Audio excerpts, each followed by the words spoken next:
I want to jump to the story from The Telegraph, hosted by Yahoo News. World War III is approaching fast, and too few are willing to admit why.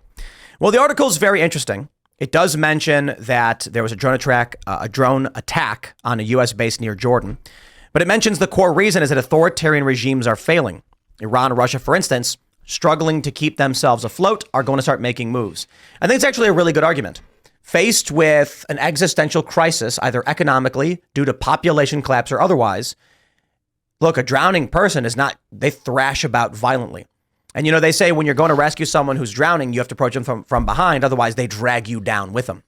For these countries that are facing existential crises, and that includes the United States, there's an option. Go to war. And we've seen it time and time again. And there's a lot of parallels to everyone's favorite empire, the Roman Empire. But I want to point out a few very important things. The World Socialist website, you know we love them. They report, British Army Chief issues call for conscription and whole of nation mobilization for war. It's not just Britain. Sweden has issued a call for their citizens to prepare for war. And there have been reports that people have begun signing up to be conscripted. So in Sweden, they have a system where you fill out a questionnaire and determine whether or not you will be forced to join the war effort. France 24 says, Sweden's call for population to prepare for war sparks panic and criticism. Now, I don't consider the World Socialist website to be all that credible. But here's the interesting thing. I believe conscription is the appropriate word based on the facts.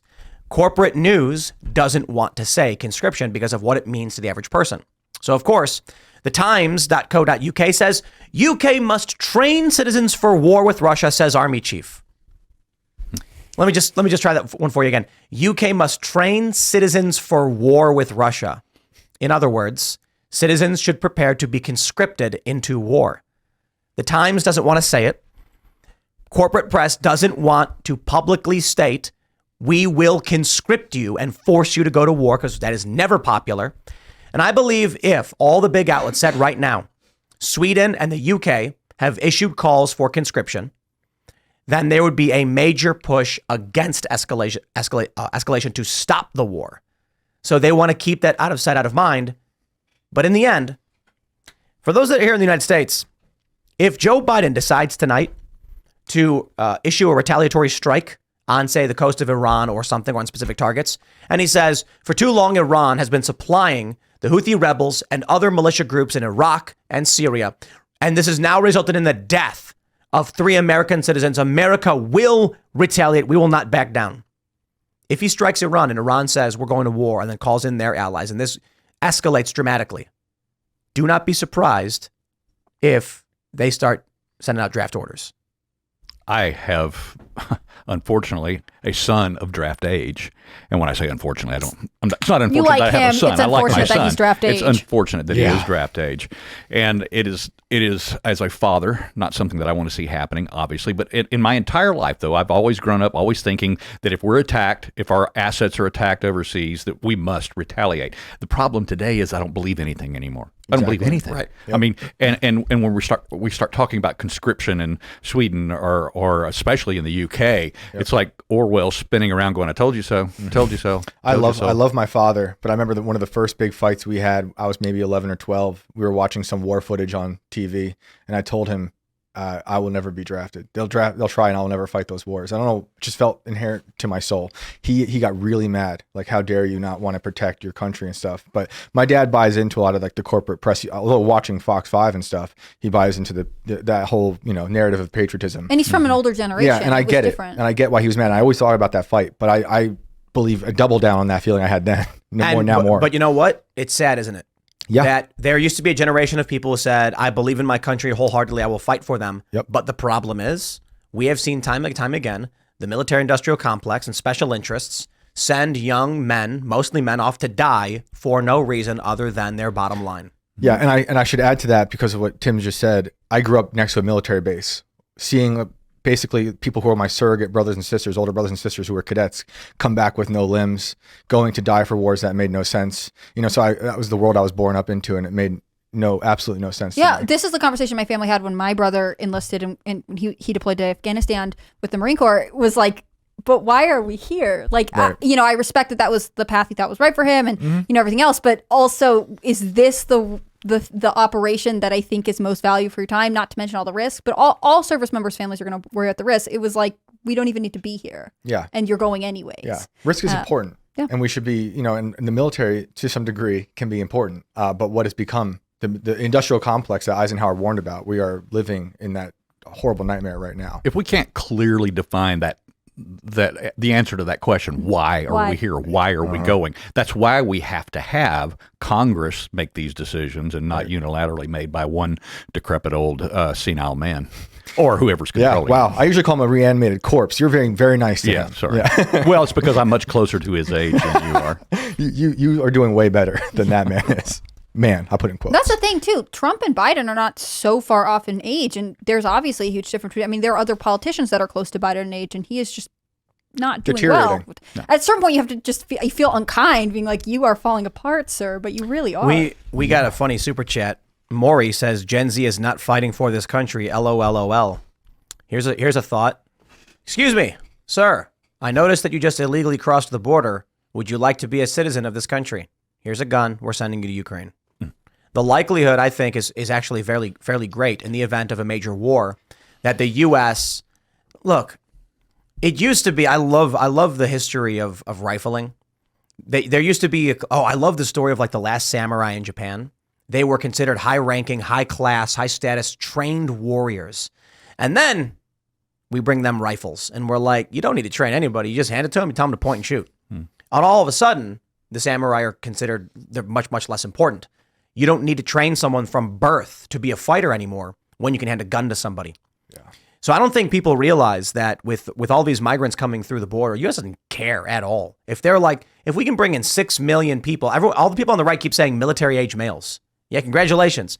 The U.S. government says we got 6 million military age males, and we'll tell them, you have no choice. You are fighting on our behalf. The question is what direction are they going to point the gun? Doesn't matter. Whichever way Literally the does government not tells matter. them to. You just drop 6. You start transporting these people in mass to an enemy nation, and it's bedlam for that country, no matter what. I mean, you look at what's happening in the United States because of it. These people sleeping in airports, the conflict, the chaos. This is not even conflict. It's just them literally being there causing problems. You look at the United States saying, we're going to give you weapons. You win that war, you're a citizen of the United States. A bunch are going to say, you got it, boss. But then even if they don't, just sending them over to Iran or whatever is going to cause chaos. Sounds like the Roman Empire to me. Yeah. Oh, and to me, the question is like, if they are then back here and they're like, yes, thank you, government, you gave me my citizenship and I can fire a gun. And they're like, now attack fellow citizens because we said so. The loyalty is concerning me. I actually thought you were going to go a different direction, which is like, I would be fine to send our military to our southern border to defend it. Yeah, I don't know why we would go other places. I think the good news here is if we do send a bunch of these criminal aliens in the United States and say you can be a citizen if you go fight in Iran or whatever, the good news is the U.S. doesn't keep its promise to its veterans. So once they come back, they'll be completely discarded and the right won't have to worry about them becoming citizens. This is very Grimcast today. We're very Grimcast. Yeah. Well, it's hard not to be when you're seeing this stuff in the news. Yeah. Seeing this corpse about to announce more war. It's terrible. No mean tweets. That's right. Thank God. Thank God. I just keep They thinking weren't even really that mean. Come on. I just keep They thinking were fun. about We all had something to look forward to every day. I love you ever see the journalist when they were like, since Trump, when Biden wins the White House, they're like, I used to have to wake up at 3 a.m. for my phone buzzing. A tweet from Donald Trump and my editor's like, you have to write it up now. And they're like, now he's gone and he got banned. We don't have to worry about it anymore. And it's finally, I'm relaxing. just good old war. That's all we get to write about. We just have war. No tweets at 3 And I a.m. see these news items and I think about the way Biden talks and just how weak he is. And I'm afraid that this administration is going to want to overcompensate for his weakness by doing something real crazy in the next few days. Like what? Who knows, going to hard on Iran, dropping lots of bombs, just making the people know this is why you should vote for me. I'm a strong man. Joe Biden has never said once in his life, unless he plagiarized it from someone else, obviously. But I just seeing all of that, I am like having flashbacks to the day they announced Biden winning and all the people in New York City dancing in the streets and popping champagne. I see Steven Pinker dancing in his living room on how happy he is. And this is what they got. I think we will absolutely have some serious mobilization this year. I don't know if I would call it World War III. I mean, whatever. World War III is trending on Twitter, and people are keep saying that this move by Biden could trigger it. And there's smarter and more prominent political figures than me around the world saying we're already in it, especially because of this. Fine. But I got to say, it's an election year. Joe Biden's in trouble. I would not be surprised if we go to war with Iran. I think it's greater than chance. Does wartime presidents get reelected? Yeah, and I wonder if that could backfire on Joe Biden. But I think outside of whether or not Biden could get reelected, the deep state, intelligence agencies, and the military industrial complex are saying, if Donald Trump gets elected, we ain't getting our war. Go to war now, then even if Trump wins, he can't back us out. But how bad does this world war have to be before it's a greater threat to our democracy than was January 6th? I'm sorry. Nothing on earth could ever be more of a threat than January 6th. I don't even know why you'd... I'm that was like sarcastic. 10 9/11s. Yeah. Yeah, it was all of them. Unbelievable. Yeah. No, I'm just And that's a great point of like reading these articles where the UK must train citizens for war, how they can downplay anything, but also inflate like something like January 6th into the worst, the way the politicians talk about it. It's D-Day, it's Pearl Harbor, it's 9/11. But that's what they do. These are the tricks they play. Yeah. The death of language, this is what they constantly do. It's actually really scary because so many people still buy into it. That's exactly right. Yeah. Do you think people will shift their opinion on Biden if he were to take us into war? Do you think that could help him get reelected? Every single time we have this situation with a president, that's what we expect is going to happen. That's where the whole wag the dog idea came from. And I just don't know that.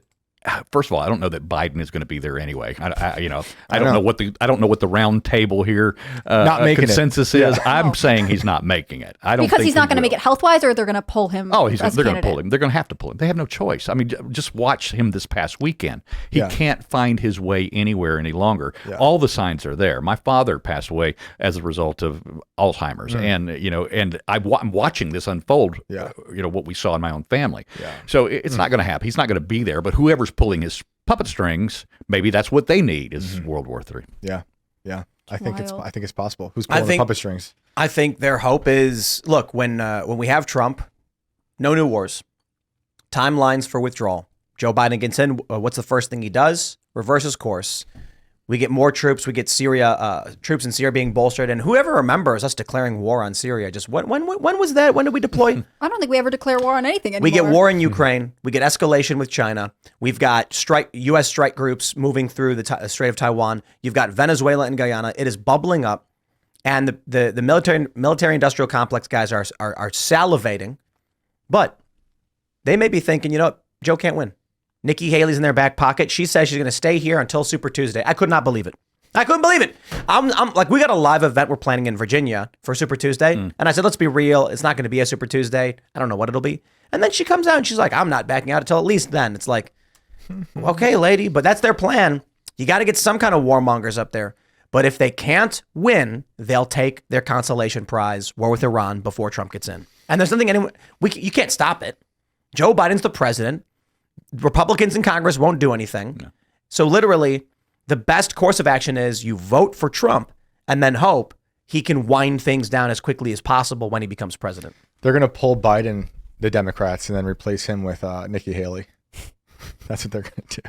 I'd be surprised. I wouldn't be surprised. I think how funny would that be? That would be funny. I don't think she would actually do it. She sounds but a lot like them.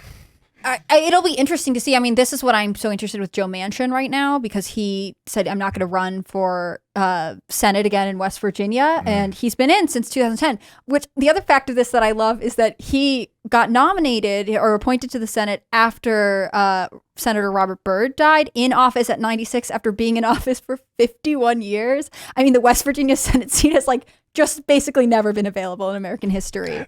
But everything he's saying, I mean, he just had this interview with CNN saying the White House is controlled by far, far left people. And he said this a couple times about Biden. And so same with Dean Phillips. All of his stuff, if you look at his bio that he has on his official congressional website right now, is like, I am a moderate. So there is this movement within the party to say, we are actually not like them. Please don't lump us in with the rest of them. Yeah. Thanks for watching this clip from the Timcast IRL podcast. Hang out with us live Monday through Friday at 8 p.m.